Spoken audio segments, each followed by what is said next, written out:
It's time for another volunteer spotlight. Today we are interviewing Ed Anderson. How are you today? Very good. Tell me where you're from. I was born in California, lived all over the world, and when I got out on my own, I joined the Air Force and continued my travels for another 30 years. So what did you do in the Air Force? I started out as a air operations specialist. When I got out of the active duty, I later went into the reserves, and they made an aircraft engine mechanic out of me. After 6 years of that, I transferred to the Air Guard as an aircraft engine mechanic.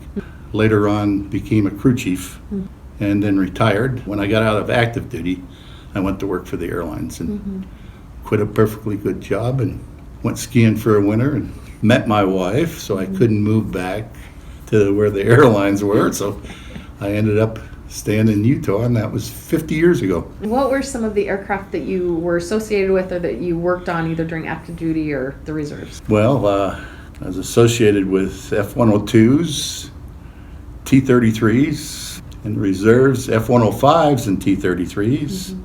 In the Air Guard, a KC-135. For the airlines, I was associated with a mechanic on a 707, a CL-44, a Boeing 737, and Airbus 320 family of airplanes, which was 318, 319, 320. And what was your favorite thing about serving either active duty or in the reserves? I did active duty 4 years, reserves 6 years, and Air National Guard 20 years.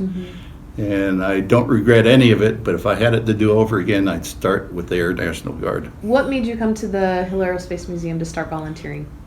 Well, when I finally retired, I ended up getting bored, and I initially volunteered at the Retiree Activities Office up on base for 10 years.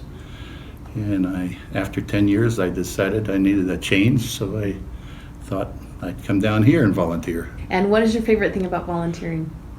I stay busy. I can talk with people that talk the same language I talk, and a lot of good people. I like talking with people. And what are some things that you enjoy doing when you're not here volunteering? Well, if I'm not skiing, which I'm not doing anymore because I've had my knees replaced, but I do a lot of work with my grandkids. When they're out of school, I bring them down from Montana and I enroll them in a whole bunch of sports programs. And I get a lot of enjoyment out of that. I got one son in the Army in Korea with a family. I got another son that's in the Navy at Lemoore, California. And then my daughter, she's in Montana. I want to thank you for everything that you do here because we can't do everything we do without you. You're such a central part of everything we do here. So thank you so much for all you do. Thank you.